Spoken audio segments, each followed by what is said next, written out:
your real life doesn't start until you become self-aware. Before that, everything that you do, the choices that you are making, like it's just a reflection of who you think you are. It's a reflection of the things that your family have told you about yourself, and it's also a reflection of what this society has made you believe about yourself, right? So the key to really starting to create the life that you want and not the life that you think you have to have is to become self-aware, because that's when your real life is going to start. That's when you are going to start making decisions that are in complete alignment with your true desires. And when you start making decisions that are in alignment with your true desires and aspirations and goals, that's when you get to experience miracles that seems like it's luck, but it's not luck. It's just alignment with who you really are. Welcome back to my channel. My name is Juditha, and on this channel, we talk about all things mindset. We talk about your dreams, your goals, your fears, all those things going on in your mind when you're trying to create your dream life, because I'm trying to do the same thing. So trust me when I say I get it. Today, we are going to talk about self-awareness. This is like the key. This is where I started. Once I became self-aware, once I learned who I really was, like that's when life started to change for me. And even if I didn't see a lot of physical changes, the choices that I started to make were different. And because the choices I was making was different and the way I was perceiving my life was different, everything just started unfolding for me like in a way that supported everything that I wanted to do. And that's honestly why I feel like I'm here today, is because I became self-aware. So in this video, I'm going to give you all the tips that have helped me and that are still helping me. So first, let's define self-awareness so that we are on the same page, okay?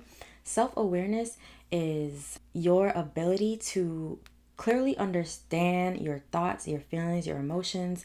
It's your ability to understand your strengths, your weaknesses, your triggers, and to be able to really know why you are the way that you are. It's your ability to separate what this world has told you you have to be compared to who you actually in your core and soul feel that you are. And when you become self-aware, the decisions that you make, like I said before, they are more in alignment with who you really are. And being self-aware also makes you more conscious of your values, your morals, the things that you really want in life. And you also understand better like why people might perceive you in a certain way, because you understand your own behaviors. And then when you understand yourself, when you understand your own behaviors better, it's even easier to understand other people. It's easier to forgive other people because you understand that they are a human on their own journey, going through their own things with their own beliefs and societal expectations and pressures. And just understanding that just helps you be a more understanding person in general.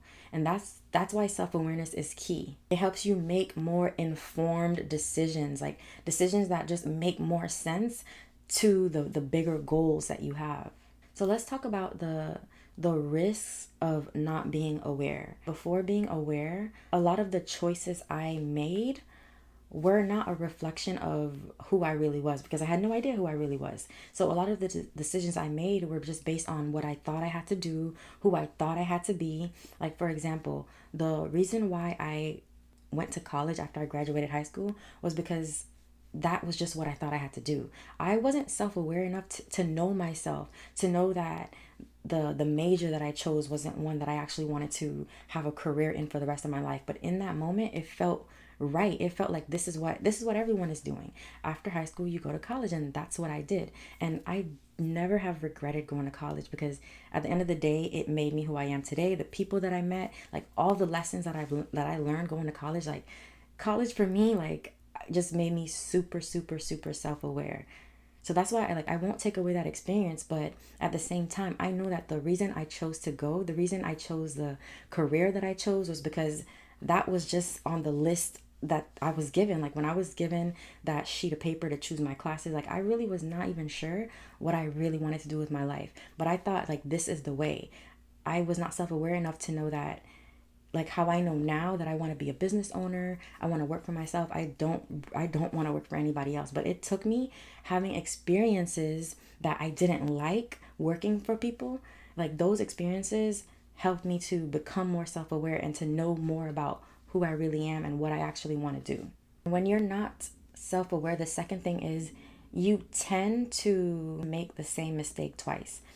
think about this. Like, if there is something going on in your life repeatedly, like if you keep experiencing the same type of people, or you go to the same type of jobs and experience the same type of toxicity, like anything that is repeating in your life, whether it be experiences or through people or through just your how you feel, like if you're consistently feeling a certain type of way and it's like negative and it's not helping you, like your lack of awareness is what's keeping you from growing past it. Your lack of awareness is what's keeping you stuck where you are, in the same pattern, with the same people. But when you become self-aware, you are able to learn the lessons that the universe intends for you to learn quicker.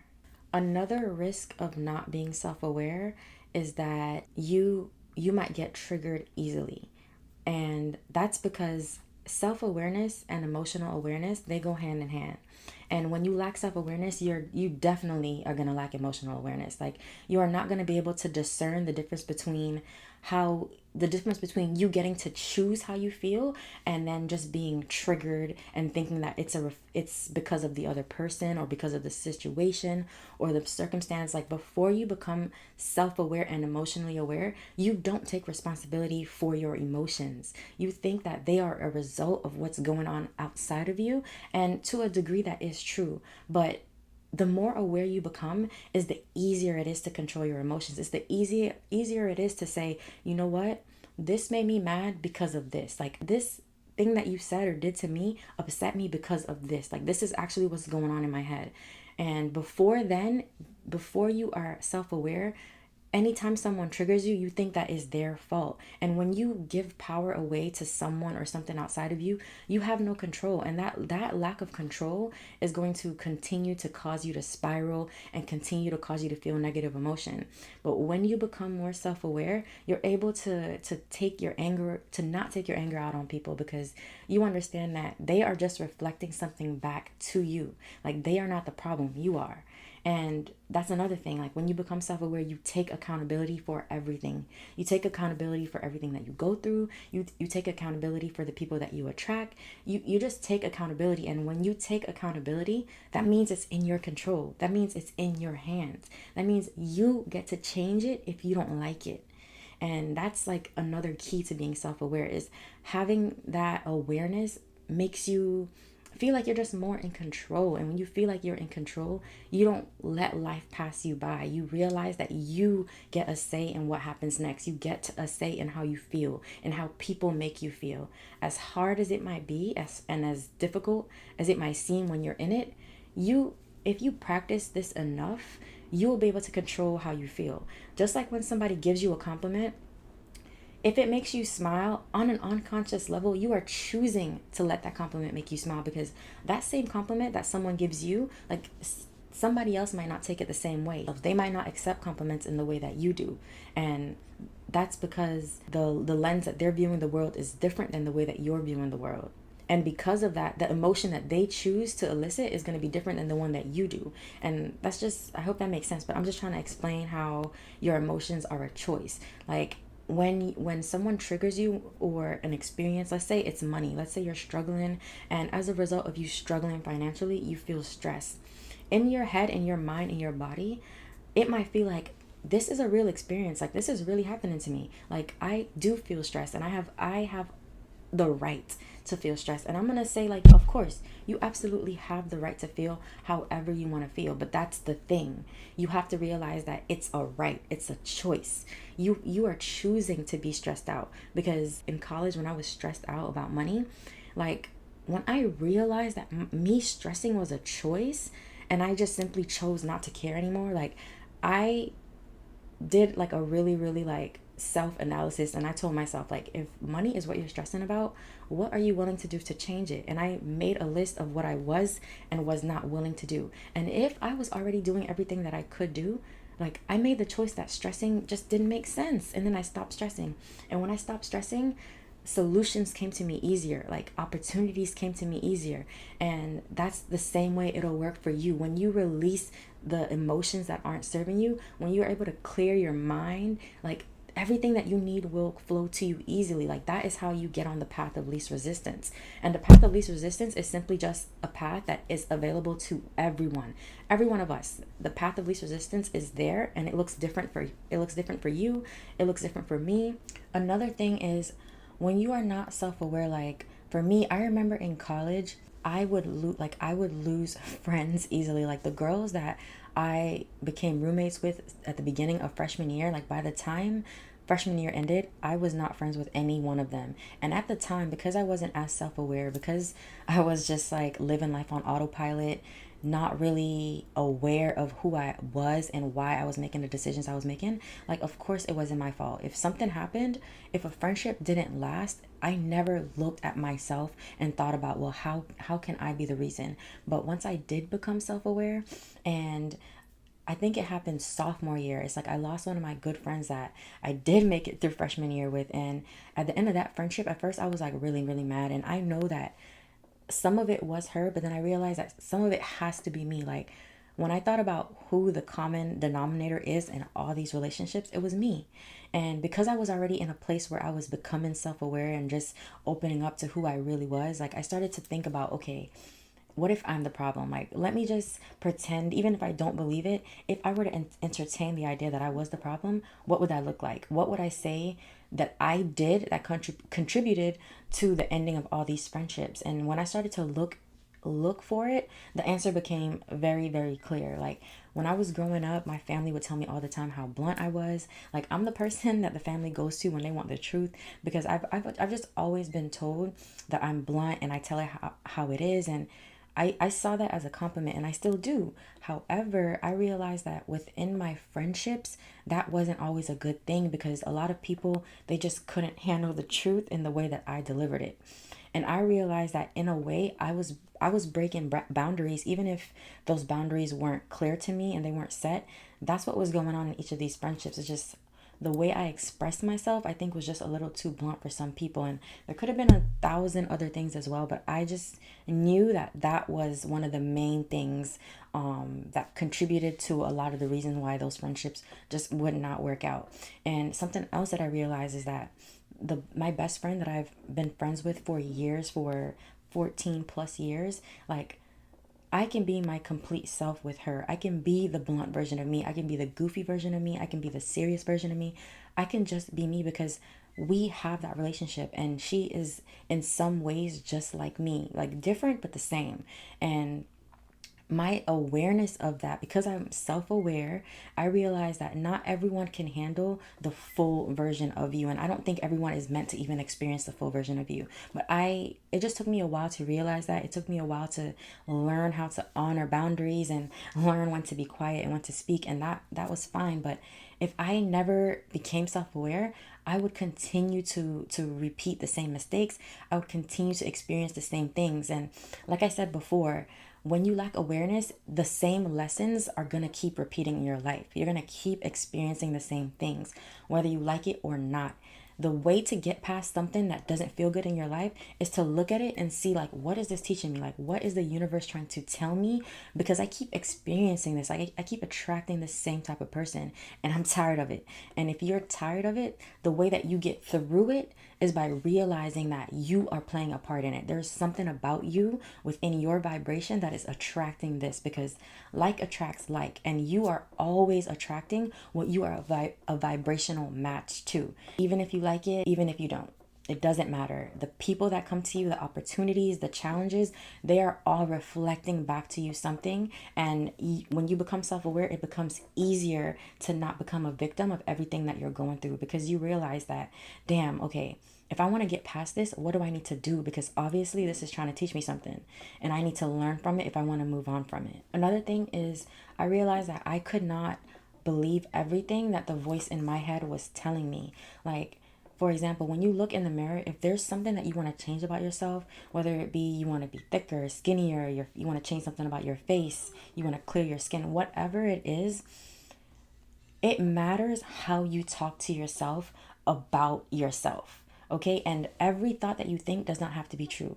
Just because you look in the mirror and you think I'm fat, I'm sloppy, or I'm skinny, I have nothing, no meat, no nothing on me, like it doesn't matter. Whatever you think, you don't have to believe it. You actually get to question it, because it's fine to want to change your body. It's fine to want to change something about your face. It's fine to want to change something about any part of you, your personality, your mindset. That's fine. But it's easier when you're doing it from a place of love rather than from a place of hate, right? Because, like I said, we talked about the path of least resistance. You want to go down the route that makes you feel good. Now imagine you talk positive about yourself, but you're still making changes. Like, I know that I would love to be skinnier, or I would love to be thicker. So I love my body as it is, but I still want to make these changes. And when I started to talk to myself like that, I it was just easier to love myself. It was easier to judge myself less. But that also comes from self-awareness, because when you're not aware, the thoughts in your head, like they're going to be easy to believe. If your inner voice is mean to you, it's going to be easy to believe everything if you are not separating who you really are from the thoughts that you have.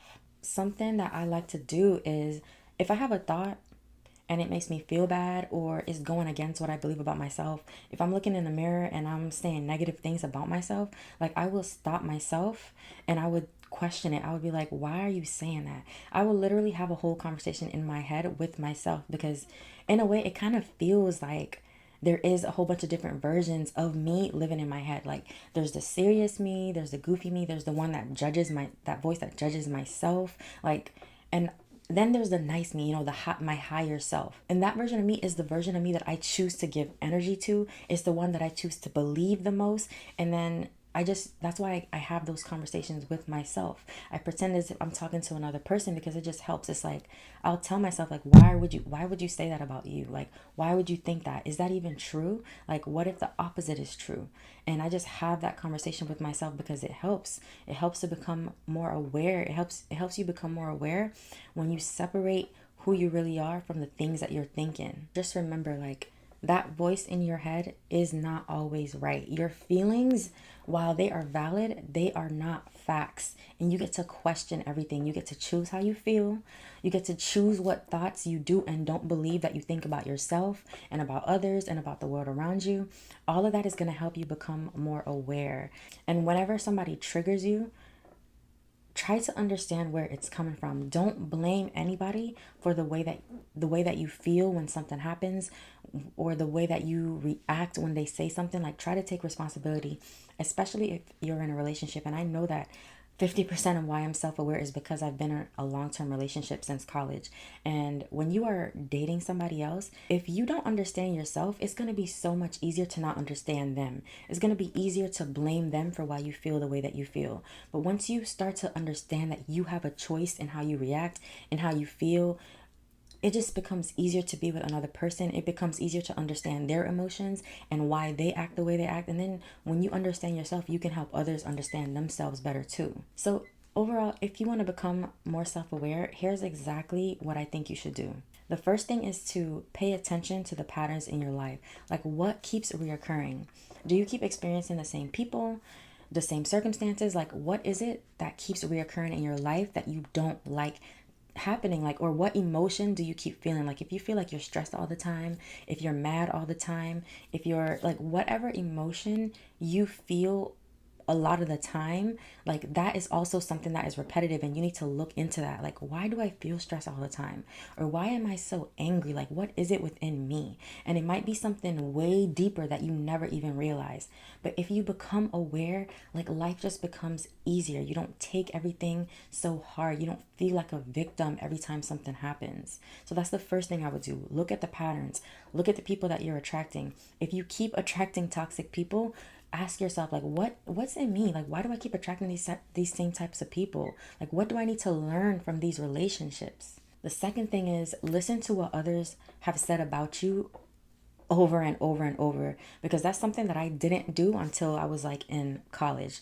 And my whole life I've been told one thing, and I never really internalized it until I got to college and I realized, like, oh, this might be the thing that's actually limiting me. This might be the problem. This might be something that I need to fix. So think about the things that people tell you about yourself. And I'm not saying that it's going to be true, but I think that if it's something that you've heard over and over and over again, it's worth looking at it, and it's worth questioning whether or not it's true. The third thing I would do is to monitor my thoughts. Like, I would monitor what I think on a daily basis. I would monitor the things that I think about myself, the things that I think about other people, because remember, the more you judge other people is the more you're going to judge yourself, right? But as you start to become more self-aware and understand yourself, understand why you react the way you act, why your insecurities might be the way that they are, it's easier to just understand other people. It's easier to give them grace. It's easier to forgive, because you realize that who they are is just a collection of the beliefs that they have had growing up. It's also a collection of the societal conditions that is ingrained in them. So you give people grace when you are self-aware. The other thing I would do is be aware of how you judge others. I just touched on this. So just be very aware. If you are a very judgmental person to other people, ask yourself why. Like, why is it like, and this is something that I used to do a lot on social media. Like, I would be scrolling and I would stop and I would just judge. And I was just like, why am I doing this? And then I realized that when I, became a business owner slash content creator, I started to judge my own self that way. I would judge my own content that way. And that's still something that I'm working through, because I still like will heavily judge myself. And then I have to tell myself, like, what really matters here, right? Is it the content? Is it the message? Is it the value that I'm giving to people? Or do I want to care more about how I look? Do I want to nitpick about everything in this video or in this picture? And the truth is, like, I don't want to be that type of person. So I make the conscious decision just not to be. But it's that awareness that helps me make those decisions. It's that awareness that helps me to be less judgmental of others and less judgmental of myself. And the final thing is to be aware of your triggers. Start to question when somebody makes you mad. Don't look at it as this person is making me mad. And I'm not going to take away from the fact that they really could be adding to your anger. Like I said, if you're in a relationship, like, I get it. Like, I understand that it seems like they're the ones annoying you. They're the ones causing you to be angry. They're the ones causing you to be insecure. But at the end of the day, you have a choice in how you feel. You get to choose the degree in which you react emotionally to that thing or to that circumstance. And then you get to question and learn about yourself, like, damn, I think this made me angry because in the past I went through this with somebody else, and this is how it happened, and this is what happened. Or, you know what, I think I'm jealous because I actually have an insecurity about myself, and it actually has nothing to do with them.